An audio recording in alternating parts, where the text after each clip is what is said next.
I believe the church is in better condition than it has been at any time in its entire history.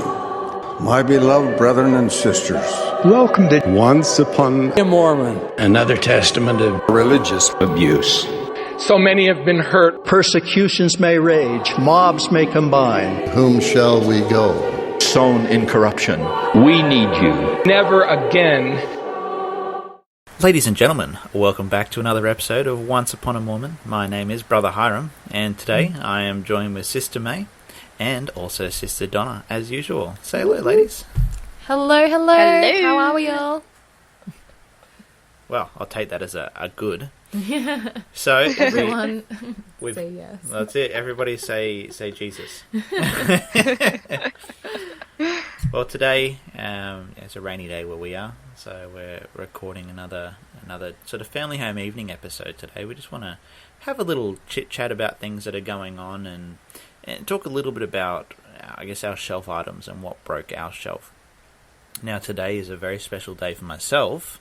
It's actually my 20th Mormon birthday. Happy birthday to you.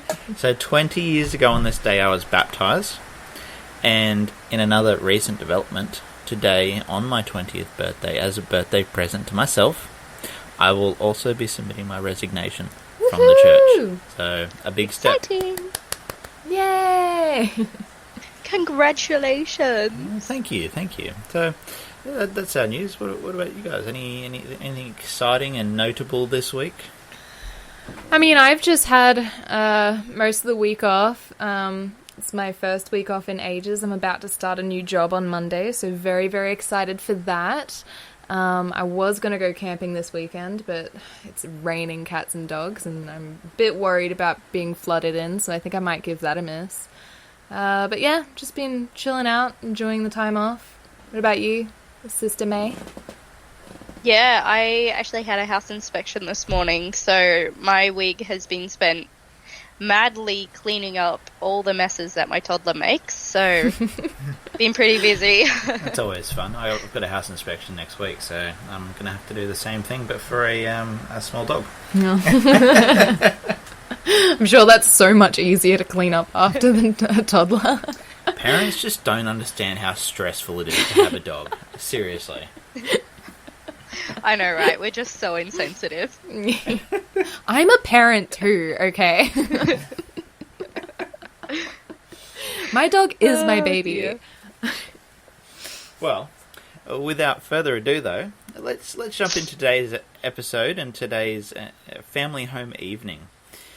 So, for many of us that have left the church, we have a specific reason why we've left. You know, it may be something small, it may be something significant, it might have been dramatic, it might have just been a slow and gradual burnout. So, I think it'd be fun and interesting just to talk about things. That way you as listeners can get to know us a little bit better and know why we're going through this podcast and dealing with this trauma now. So, maybe we'll start off with Sister May.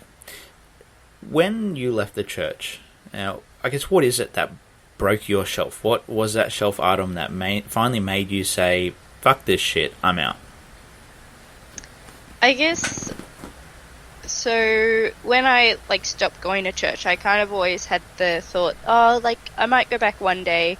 So I kind of stopped physically going to church due to burnout. But I think the thing that made me realize, hey, what the fuck, I never want to go back, was talking to my partner about why he doesn't believe in God, and he pointed out the fact that God is just murders people and is very confusing, cannot stick to one storyline. And I kind of put together, in my mind, at church everyone talks about how God is so kind and so gracious and all these things, and I'm like, how, if he really is kind and gracious and loving, why the fuck is he murdering children?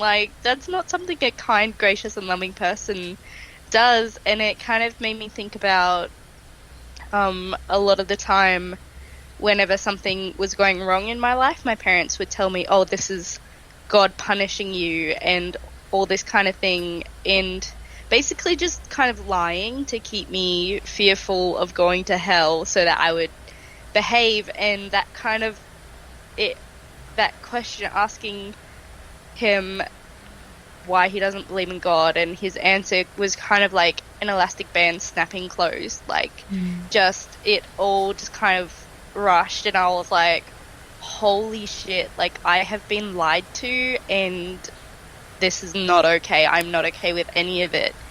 And yeah, I think that was the moment where I was like, I'm not going back. I can't go back. So when you did leave, was it sort of like you just over time stopped going, or was it just straight down the line, I'm done, and never turn back? I think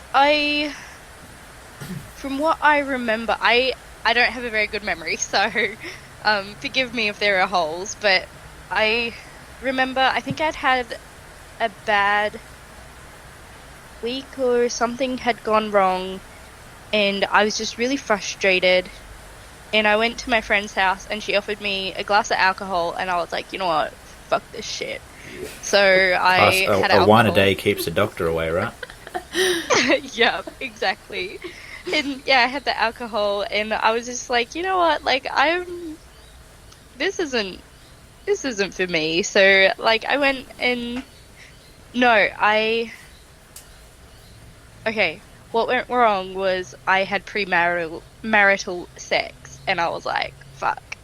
And then yeah, went to my friend's house to bitch about it, had alcohol, and then I went to go see my bishop and be like, I'm so sinful. And so yeah, had that whole discussion where he told me like I shouldn't be alone with my partner and blah blah blah, and like I still want to see you at sacrament meetings, but just don't partake in the sacrament. And I was like, oh, and it just seemed like so much and so embarrassing, because I was a return missionary, and that's pretty much all people saw in me was this return missionary. I remember doing trek, which is like, we walked fucking ridiculous amount. Like my feet were covered in blisters. I kind of like those things, but it was horrible because there was, we weren't allowed to just stop and rest. It was just constant, and nobody really cared about your physical well-being. There were multiple times where the cooks forgot my food, so I went hungry. And I was like a ma. I was looking after a group of teenagers who also didn't want to be there, so it was just great time for everyone. I ended up with blisters all on the bottom of my feet. Finally finished it and sat down. Literally 2 seconds later, somebody walks up to me, you're a return missionary, these people want to know what we're doing, come talk to them. And I'm like, what the we're fuck? all missionaries. Like, I literally, and she fucking drove the whole thing. I'm like, bitch, you do it. Like, I just sat down. Like, I walked your kid through this shit, and you fucking drove. Like, you go talk to them. Yeah. Literally, one of the young men that I was really close with ended up piggybacking me to a car to go home because I just couldn't walk. So, literally, return missionary, that's all they saw in me, was I was this golden person who could do no wrong, and it was just the pressure made me stop going to church because I was embarrassed that I couldn't take the sacrament. My brother was, blessing and passing the sacrament, so I like, he's gonna know what's up, and like other people are gonna notice, and then the toxic culture of the church where everybody just gossips and shit. I was like, I mentally cannot do this anymore. I cannot keep up my appearance anymore. And so I left and kind of started on the journey that led me to finding who I am in myself and finding how I feel comfortable and how I find joy, which then led me to the question asking my partner, and then it all just imploded. So yeah, I think there's a loophole that you kind of missed out on. It's not Oh, yeah? premarital sex if you never get married. Oh! oh snap. I'm working on it. I'm trying so hard. Like, oh my god. I think, yeah, I really want to get married, but it's making it sweet time. I know the feeling. It's funny talking about marriage a little bit. Just on a sidetrack, my partner, I remember the culture of the Mormon church is to get married super fast. Oh yeah. Like especially over in like Utah, it's a couple of month period. And I still kind of had a little bit of that mindset. It's a bit longer, so my mindset was like 2 years. And so after I first met my partner, after a little while, we're settled and we realized that we wanted to be together. And I'm like, let's get married. And he's like, fuck no. Are you insane? Yeah. And eventually, I think it was like after 2 years, I proposed to him. Oh, yeah. And he said, okay, fine, we'll get engaged. And then now another 5 years later, we're still engaged and no set plans to get married. But my mindset on that has changed a lot. I don't actually value marriage the way I used to anymore. But I get it. There's a lot of pressure, especially when it comes to premarital sex. And I think that's why a lot of people, like return missionaries and things like that, they're all horned up. They've been like that for years, and they're like, I just need to get married to someone so I can make this happen. I need to pop out a kid. Yeah. I just need to get a quickie in.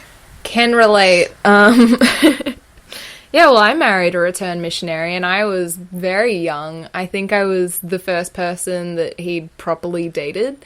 And he was like the first person that I'd properly been with as well. And so we were just so in love and like just wanted to get married as soon as we could so that we could like live together and also have sex. And I was a teenager. I thought I knew everything at that time. I was like, this is who I am. This is who I'm going to want to be with forever. Like, what can go wrong?